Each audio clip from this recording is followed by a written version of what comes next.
Hey player, so this is the in the first in what will be likely a series of video or specifically audio dealings with your up and coming characters. Some of it's like one of the stuff where I guess what it boils down to is the DM is familiar with this stuff, but there's a lot of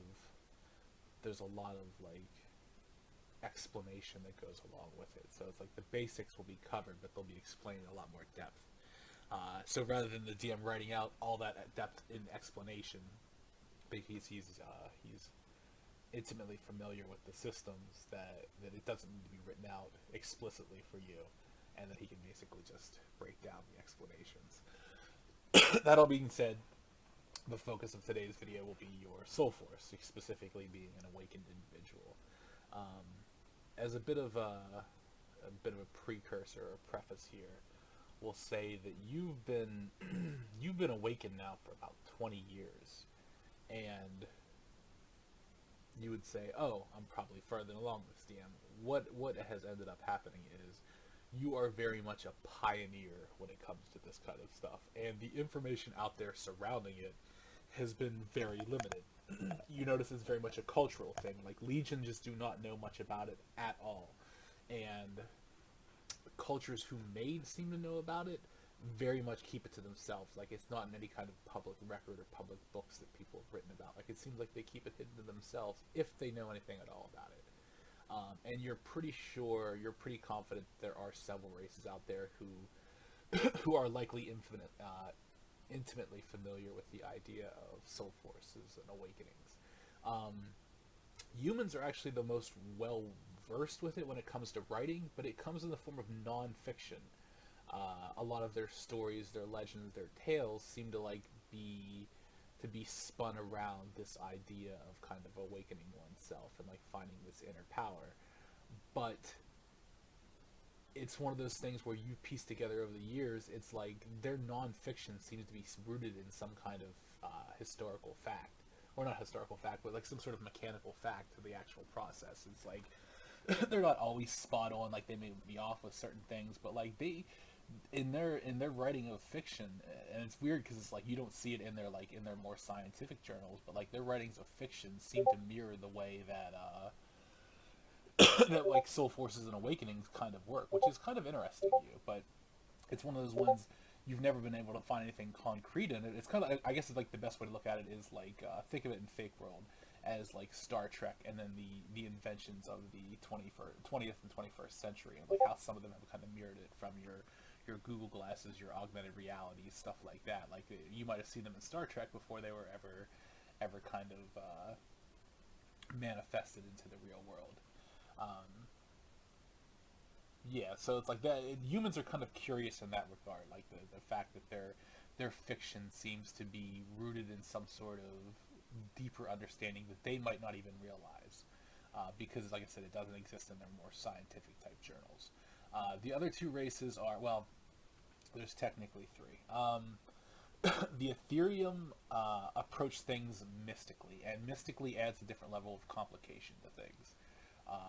They may or may not have an understanding of awakening, but like everything that they do is tied to my more mystical or arcane nature. So it doesn't really apply to you because you guys don't seem to be adept with arcane arts. It's just something that no one that you know about, and this is just not like, hey, my circle of friends. Like this is like your greater research, like into your species, into your people as a whole. Is like there's just, they're not mystically gifted. Like they don't possess those kind of things. So it's like anything the Ethereum might know about it is difficult to apply because they seem to have a different set of systems and rules that apply to things. Now they don't universally seem to know or understand awakening type stuff, but like the things they do is a little bit closer to it because of their mystical or their arcane nature. So it's one of those ones that would make a pretty crappy guide. Arcadians Arcadians seem like they've skipped a step. From what you understand, like the more elder, like the Arcadians that are kind of famous for being Arcadians, like your Zeuses, your Odins, your Thors, like those kind of people. Um, you understand like a lot of them came from human mythology, and that they were essentially viewed as gods. But like the step between an awakening and what these beings are capable of is like they're a different league. Now, you don't know like of any of these elder Arcadians still being around or anything like that. Like you're not gonna walk down the street and probably see Zeus like out there like throwing a lightning bolt. But like the scope of power of these things of these beings like that were basically from history seems to be above and beyond what awakening was. What you perceive like your awakening is.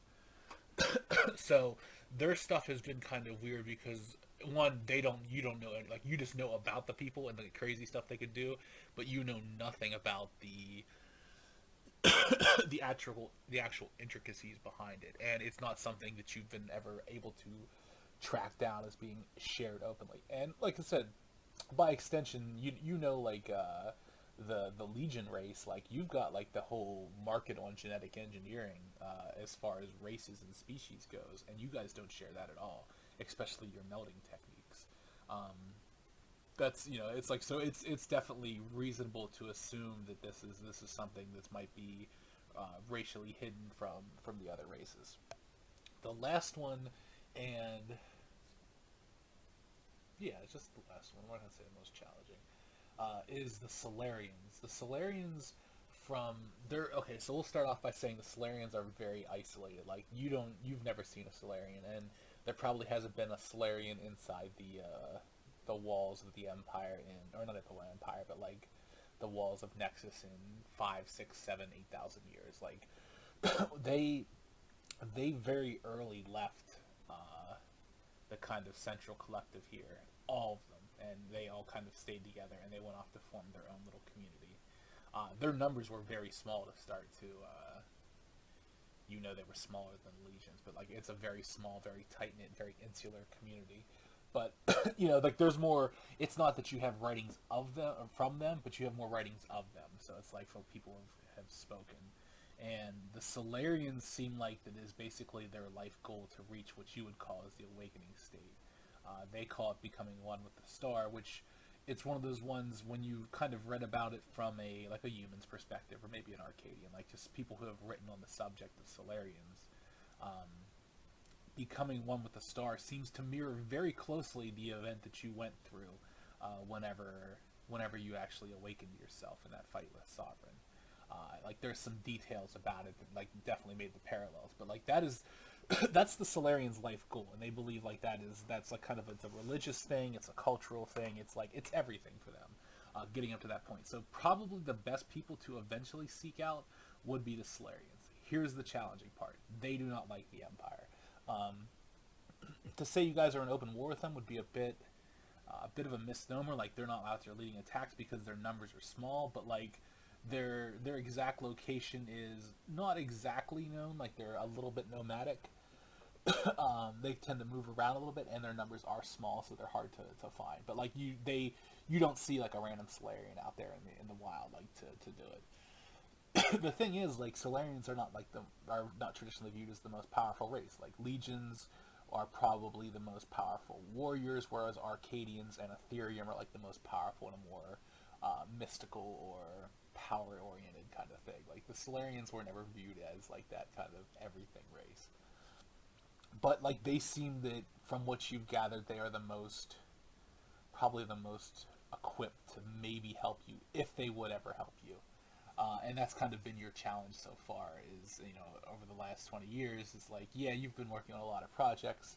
And this is something I kind of want to mention, like, you know how I do this. Like, I get a little off the rails here.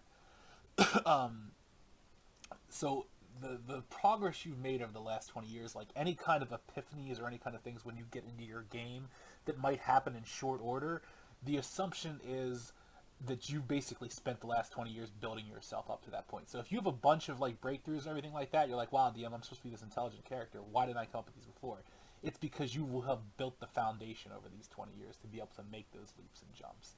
So it's like I said, don't feel like the DM is actually trying to like cheat you out or anything like that as far as your intelligence goes. It's just like you've had to build the framework. You've had to build the foundation from nothing.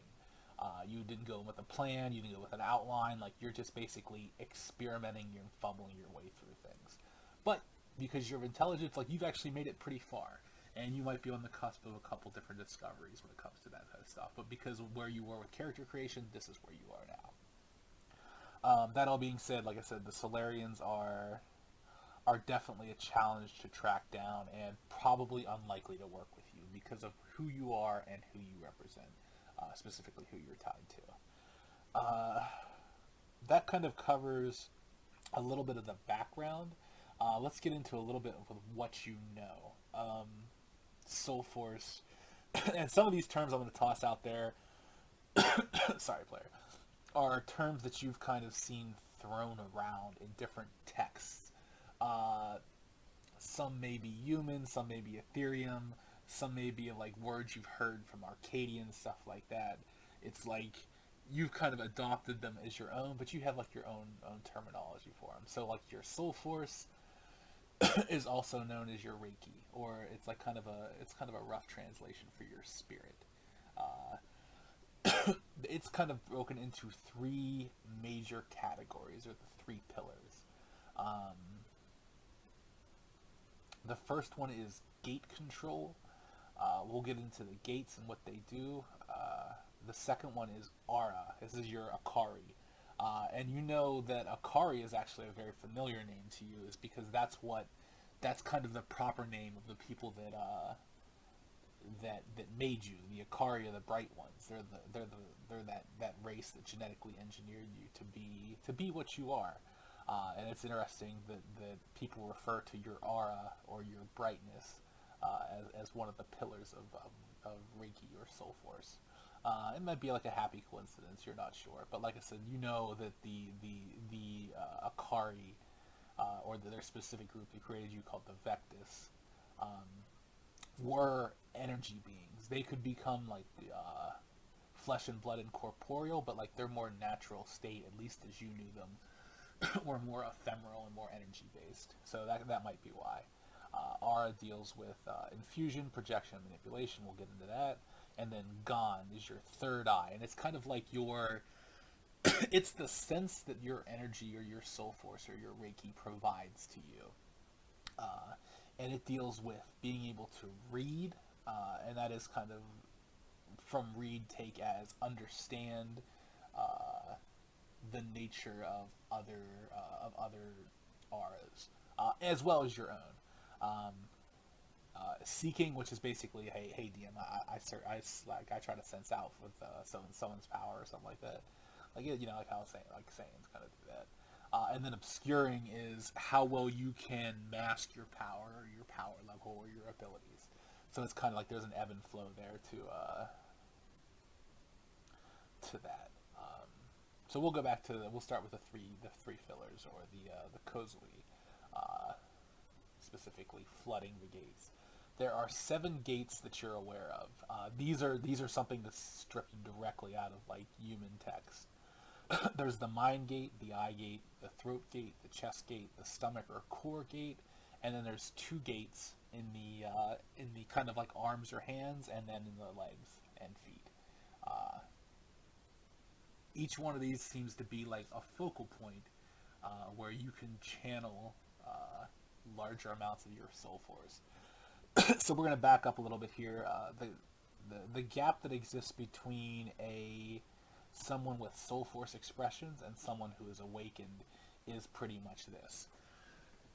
Someone who has a Soul Force expression, you've basically come to find, uses the best way to describe it as kind of like the runoff or the excess Soul Force that the body creates. Like remember I said, like, I think I used like the analogy of there's a well and a bucket, and like what you were operating before is you were able to use like the liquid or the Soul Force that was in that bucket, but you couldn't access the well. Awakening allowed you to access the well. So people who use expressions tend to have very, very shallow pools of energy that they can't use that much, and it seems like whenever they use it up, like that's why they tend to pass out, because it's like a muscle that they're not used to using.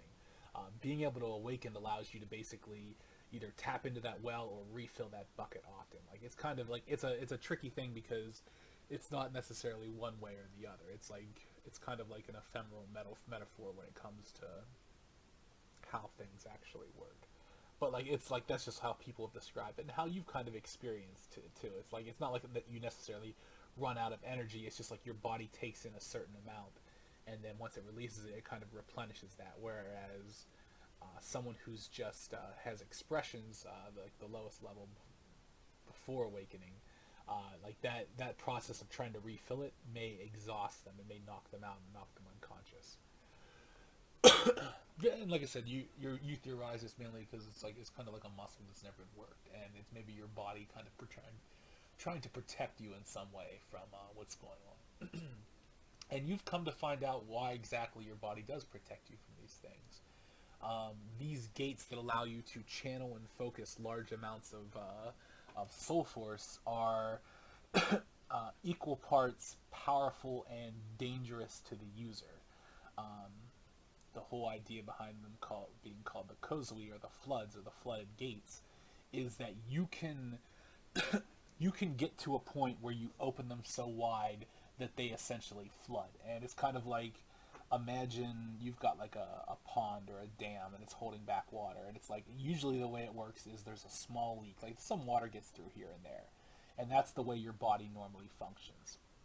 When you're awakened, you can maintain a larger flow of water going through it, but you can also try to push it so you can get more water or more power in that regard. But you'll get to a point where you'll compromise the structural integrity of the dam. Excuse me. And when that happens, that's where bad things start to happen. Uh, the seal essentially breaks, and while you are flooded with power, it's too much for your body to handle.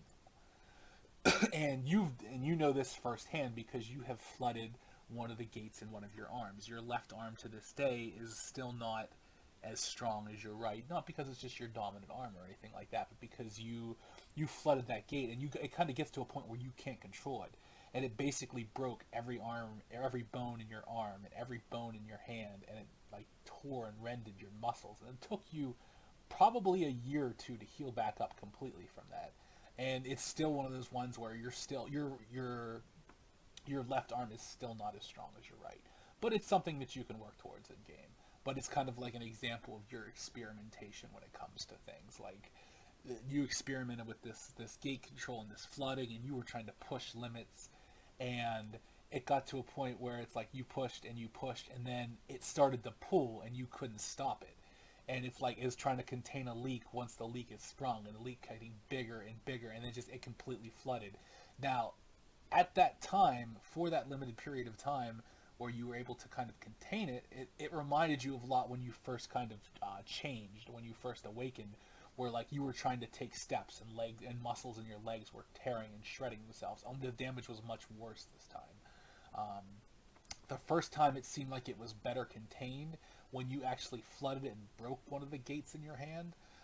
It was far more damaging, but also probably more powerful. So it's kind of like think of it as a one-off kind of thing, where if you were at the end of your rope and it was looking like it was death, it might be worth it to flood a couple of the gates. From what you gather, like if you were to flood the mine gate, and this is something you kind of realize, is like each gate kind of corresponds to different things. Like the mine gate, it deals with like potential psionics, like you might be able to sense more things more powerfully, whereas like someone who's full on psychic might be able to greatly boost their own psionic potential. For you, it's probably more resistance based because you have a very very hefty psionic resistance. So like if you're fighting a very powerful psychic and you were to flood your mind gate, like you basically might become, I don't want to say invulnerable to psychic attacks, but like your durability to them might be greatly increased, and you might be able to be a lot more attuned to people's emotions and stuff like that, just like kind of raw psychic stuff bleeding over. But if you were to flood it, like you also kind of theorize that it would cause brain damage to you, and you're not sure how bad. Like at the very least, your intelligence would be permanently lowered. Like you probably wouldn't have the same level of like cognitive depth that you have, which is definitely scary for you. But like you might like have like problems with your speech. You might not have like it might affect other of your senses. Like that's what the mind gate is. The eye gate's pretty easy. um, it deals with visual prowess, like what you're able to see and perceive and react to. Flooding it's kind of like a Sharingan kind of thing, where it's like you can achieve those levels, and you can do other things too, because you know the eyes, at least in a lot of cultures, are mystically based too. Like that kind of whole the eyes are the window to the soul.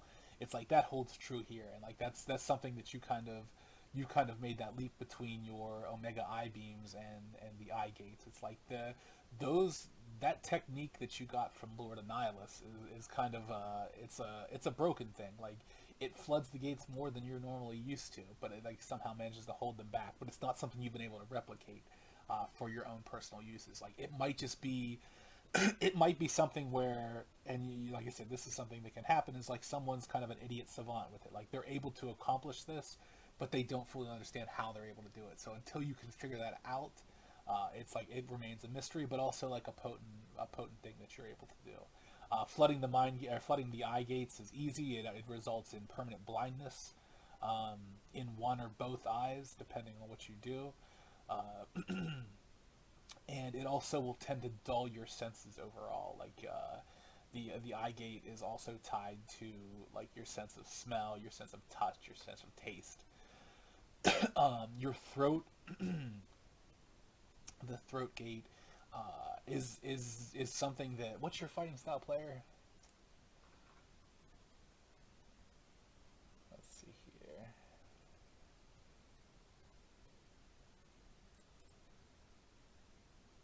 I don't think I have it listed in the sheet. Anyway, I forget the name of your fighting style offhand.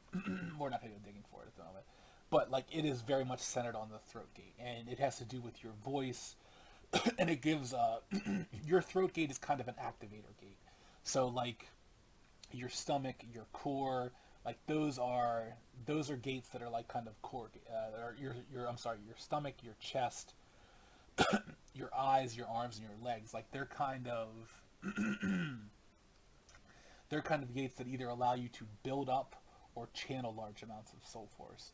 Whereas your throat gate is kind of like an activator. Like so, you know how like in what's it called? How they do the hand signs and stuff like that. Like your hands are good for that, and your throat is good for that as far as the vocal things. Like so, if you activate a technique by name, or you activate like you do something in your fighting style as far as creating the giant walls of force, like that's through your throat gate and the nature of that. The if you flood it, like you basically you gain potency to the effects of other gates. Like it's like you don't flood the throat gate and get like stronger and faster. It's like you the stuff you do through those other gates gets better. And as if you haven't put together by now, is you can flood multiple of these gates. Um, and if you were to flood all of them, it's most certainly death if you flood all of them. But you know you can achieve some pretty insane. You can achieve what you would perceive as some pretty insane feats. Um, the throat gate, if it's flooded and broken, like the kind of the gate is broken. You're basically silent. Like you can't speak, but you also anything you do soul force related, any techniques that require signals, hand signs, vocal like call outs or anything like that are muffled. So it kind of is like it's like an overall weakening of all of your soul force effects if you were to flood it. But you know it's overall strengthening if you manage to break it. Your chest gate is again like it's one of your two core gates, your chest and your stomach. Uh, the the chest is more when it comes to like breathing and more like aerial or not aerial like kind of like air type effects when it comes to blasts, when it comes to techniques or abilities. Like anything that requires like specific breathing techniques or anything like that is usually tied to your chest gate. But it's also tied to like a deeper thing as far as like your heart goes. So it's tied to your emotions. Certain abilities, certain people like may be able to accomplish different things based on their emotional state. Flooding your chest gate is one of the ones where if you do it, like there's a chance it can be lethal on its own. It's not a high chance, but like it seems like that there's a chance that it could be fatal. Like I said, like stuff like your arms, your legs, your mind, your eyes, like throat, like none of them tend to be fatal, but like your chest and your stomach, flooding those is like you run the risk of actually dying from it. And then, like I said, if you do all of them, like death is pretty much guaranteed. Uh, if you flood your chest, you basically you dull yourself overall. Um, your abilities dull, your emotions dull, everything about you just becomes less. Like think of it in I don't know if you ever use Life Force in Generations, where it's like if you use 50% of your life force, you're basically 50% of your all-time and overall potential. Flooding your chest gate will do something similar to that. It might not be 50%. It depends on a couple factors, but it's going to be at least 25% and probably in upwards as high as 75%. Um, your stomach or your core gate is kind of where the well lies, like as far as you understand it. It's the source of your power. It's the largest gate. It's how you'll funnel the largest amount of abilities. A lot of times you'll notice like with abilities they'll start somewhere around the chest or the core. Like you might bring your hands to yourself. Like if you look at like a good example of this, like would be in from like the anime and stuff like the Kamehameha. It's like it exists around the core, and what you're basically doing is you're using your hands to draw out and contain the immense power from your core or from your core gate. Um, it's like the largest, most potent source of your soul force that you can kind of channel into abilities. Flooding it's very dangerous because it has the highest chance of being a fatality as far as opening a soul gate goes. Just because like you can blow yourself up like straight up, you might be able to draw too much energy out, and that's something that you're very aware of as far as the awakened form goes. It's not about like open experimentation to see about pushing my limits.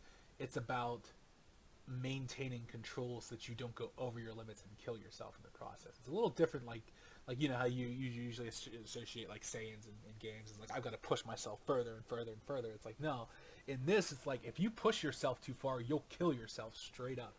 Like if you push that gate to the point where too much starts getting through, and like I said, instead of you pushing to open it, it starts to pull you in, then it can be really bad.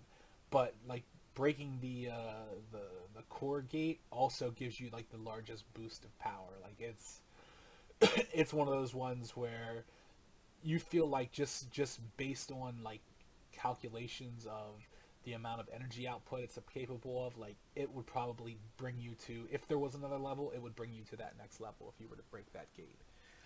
But like I said, again, it carries the highest chance of being fatal. Like I said, I'll just say conservatively, this doesn't apply to you necessarily, but like ignoring stats, ignoring any buffs or debuffs that might prevent it from happening, we'll say like the chest gate breaking it is between like a 12.5 to a 25% chance of being fatal to you if you were to break it. Plus the lasting effects that are pretty much guaranteed to happen. The stomach slash core gate is probably a 25 to 50% chance of being fatal once it's broken, plus whatever lasting effects that happen. As far as breaking the stomach and the core gate, it's also the one that has the least potential downsides depending on what happens. It can mess up all of your other gates, or it can potentially just be like you might have some scorches and some burns, but it doesn't like lower your overall potential, unlike the chest gate will. Um, so it's like it's simultaneously very dangerous, but also the one that's likely to have the least amount of lasting effects on your body. Arm gates, as I think I kind of mentioned, is for like weaving signs and stuff like that. Like there's basically ways that you manipulate your hands, your fingers, your arms that facilitate the channeling of soul force into techniques, and that's something that you've kind of learned. Like your annihilation, whenever you cast it, like there's a specific, like it's one of those ones where you always just did it, but it wasn't until you stopped, you look back, and you realize what you do, how you start it. Like you start both of your hands at your chest, and then you kind of force them outwards. And what it does is like it actually allows you to build up this technique through your hands, through your core gate. And it's like there's a lot of little subtleties that you've kind of picked up over the years for different things that you do, like stuff that you've either come up with on your own or learned through melding.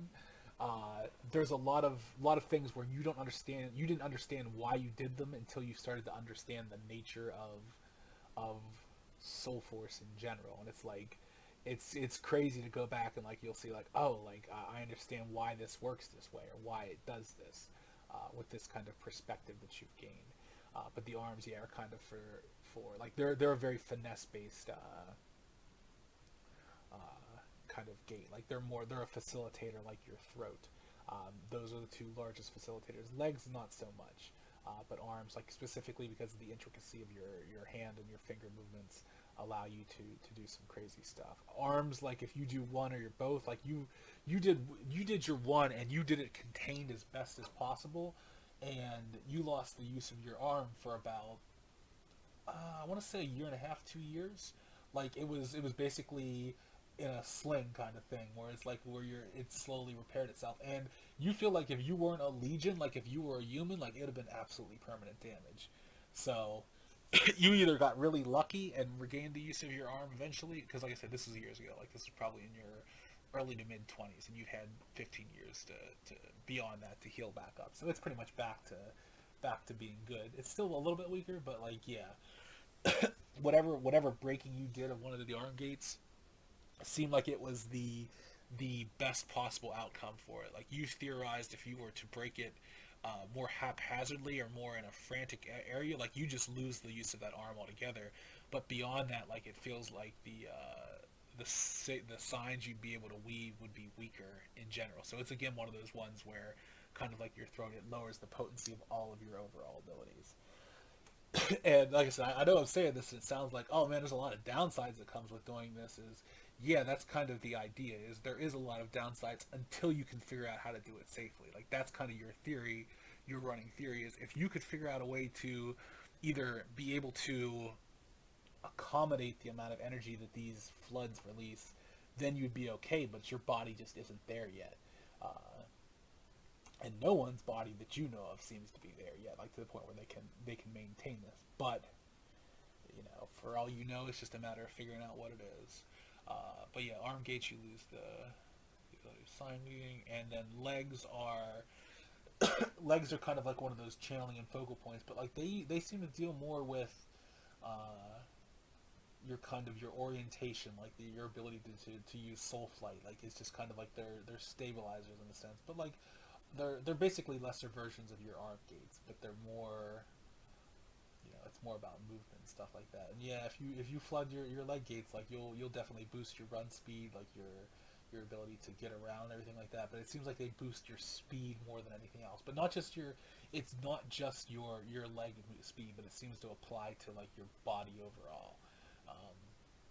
And if you break them, like you cripple yourself. Like if you, worst case scenario, like you just don't walk for the rest of your life. Best case scenario, like you ended up like your arm, where your arm is crippled for several years before it gets a chance to rebuild itself. And that was with extensive medical and also Soul Force related stuff applied to it. Like that was not 2 years of letting it in a sling. That was 2 years of actively trying to heal it. Yeah, so that's the gates. Yeah, that I think we'll stop there for the first video, and then we'll go into the aura and the gun in like maybe a second video or maybe a second and third video. That way they're not too long. You can digest them a little easier. If you have any questions about the overall thing, Soul Force, like I said, the 3 pillars that we talked about, and then we specifically talked about the gate control here. Feel free to hit me up and let me know. I'll answer them to the best of my abilities. Some of them might be, well, you haven't got that far yet, player, and you'll have to figure it out once you get in game. Some of them, like, you might actually have answers to, but the DM here didn't explicitly cover. Let me see here. I think that pretty much covers it. Alright, we'll cut out there.